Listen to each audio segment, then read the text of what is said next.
What's up, everybody? Welcome back to the YouTube channel for Peacefully Wired. My name is Matt, aka Peacefully Wired, and in this video, I want to continue on my series of HOCD fears, right? HOCD is essentially the fear of being gay, but it is also the fear of other things.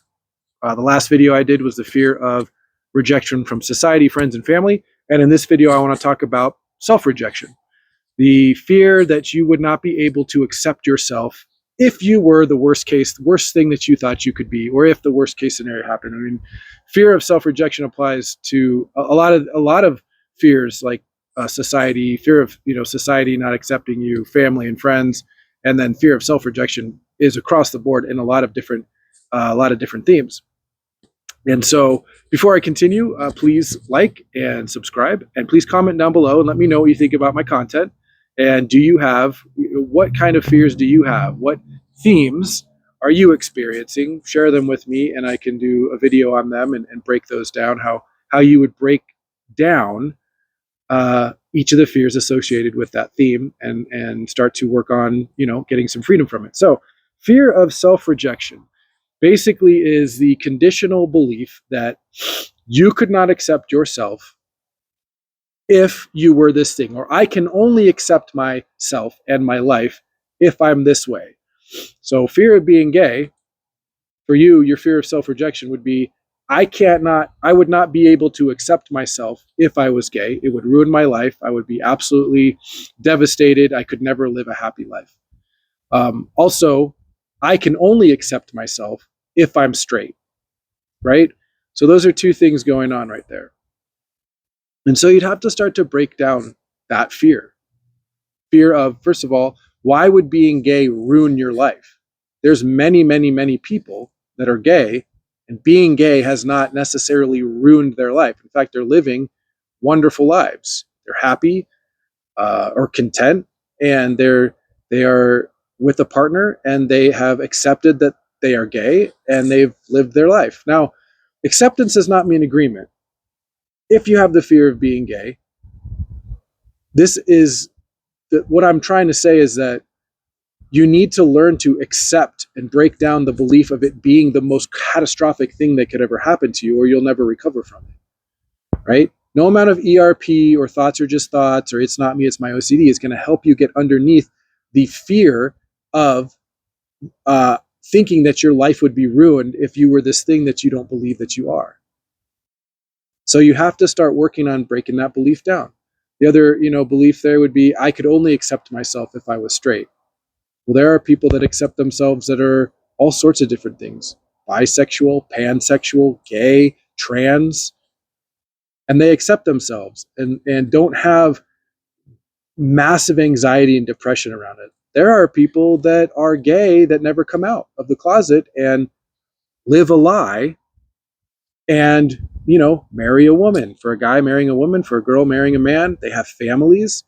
Are they as content and as happy as they would be if they were being true to themselves? No, but a lot of these people are able to still live lives, and they're able to do things, and some people do great things, and they can do it despite living a lie. What would be the worst thing about living a lie? That's another thing. I can't accept myself if I'm living a lie. Well, there's lots of people that are very deceitful in this life and live lies and manipulate people and do it for their gain. And they're quite comfortable with what they're doing, So that's how you break down those fears. Would it be the worst thing in the world? No. Why would it not be the worst thing in the world? Because you could still do all of the things that you want to do. You could still, even if you were gay, enjoy a movie, enjoy food, enjoy friends and family, hoping that they don't reject you, right? And if they did, there's a world of 8 billion people out there. Very possible, again, that you could find at least 1 to 2 friends in that mix, don't you think? Right? This is how we break down these fears. And even if you couldn't, you'd still be able to accept that you're a human being, and you have intrinsic value as being a human, right? You can't place your value as a human being on conditions, because that's what causes all of the emotional disturbances. That's what causes us to hate ourselves. right? To loathe ourselves. If we were gay, I would loathe myself because I can't accept that I'm that thing. Well, that's conditional. That's a condition that you're putting on yourself. There's no law, universal law, that says that you can't accept yourself if you're gay, because if that was true, then nobody that was gay would ever be able to accept themselves and live the life that they want. And yet there are many people doing it. That's how you break down these beliefs and get underneath them.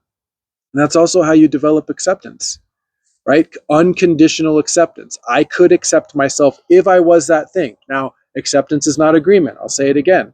It doesn't mean you agree with it or you like it. But if you were potentially that thing, being gay, you would definitely be able to accept yourself. If you have the condition of, no, I could never accept myself, I have to be 100% certain that I am not gay. I have to be 100% certain that I am straight. I'll tell you right now, you're never going to be 100% certain, especially not with having OCD. And even the people that are straight, that don't have OCD, can't really tell you 100% that they're 100%. And that's a thing that a lot of straight men will probably tell you, and women. I'm 100%. No, you're not. There's gay stuff you do, for sure. And if you're doing a whole bunch of things to try to be manly or be more womanly, that's suspect. Why do you have to do that? The most comfortable people in the world are just people that are who they are. They don't have to behave a certain way, right? They just are who they are. They're not overly feminine. They're not overly masculine. They're just who they are.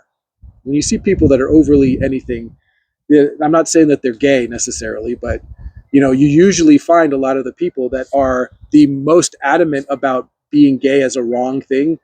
You find out that they've got some skeletons in the closet about that. So breaking down the beliefs, would it be the worst thing in the world if I was gay? Absolutely not.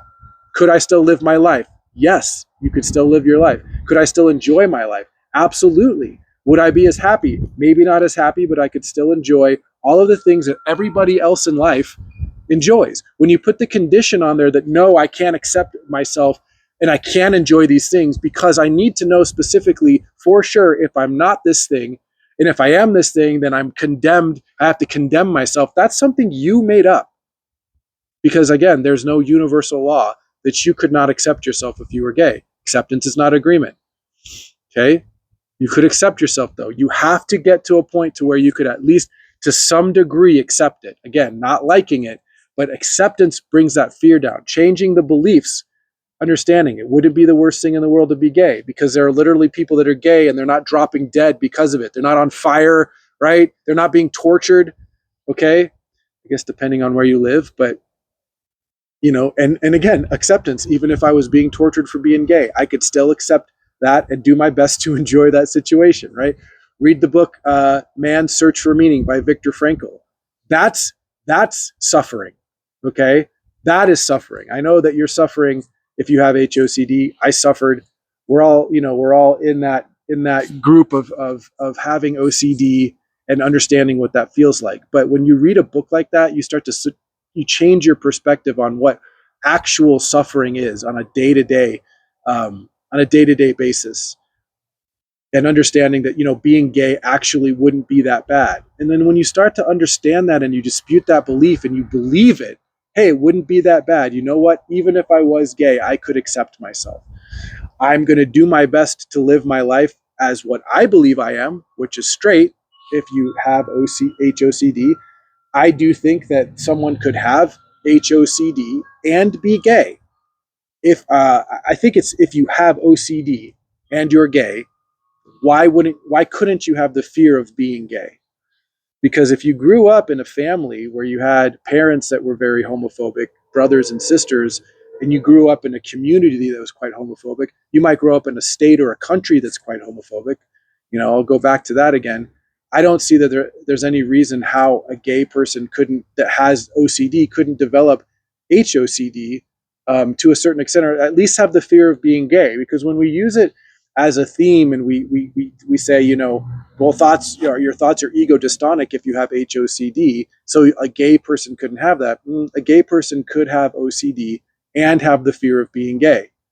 Okay, they could have a lot of shame and guilt around it, And a lot of people that don't have OCD do have a lot of fear and shame around being gay, which again, they have conditional acceptance for themselves. Um, but again, these people are not riddled with anxiety and depression. They still have lives and they go live them. You might have OCD and have a fear of being gay, and it's definitely disrupting your life to where you feel like you can't even work. That is conditional acceptance. You have to be able to get up and start doing things again. But back to the point about someone who has OCD could have a fear of being gay. They might not necessarily have HOCD, but they could have a fear of being gay. They could have a fear of rejection. They could have the fear of being rejected by their friends, family, and society. If they had OCD, they definitely could have that type of a thing going on. And so that's why thoughts are ego dystonic doesn't really make a difference. ERP doesn't really make a difference. You have to change your beliefs and accept that even if you were what you believe is the worst thing in the world, is not really that bad. Okay, it's not the worst thing in the world to be gay. Many people are gay and they're doing just fine in their lives. I hope this helped with breaking down the fear of self-rejection and giving you some insights into how to deal with HOCD, fear of being gay. And stay tuned for the next one. The next one's going to be the compulsions. I have a whole list of compulsions and fears that go along with having the fear of being gay. And so the next one will be on compulsions that we do when we have the fear of being gay and rejected and so on. So, all right, stay tuned for the next one. Thanks for watching. See ya.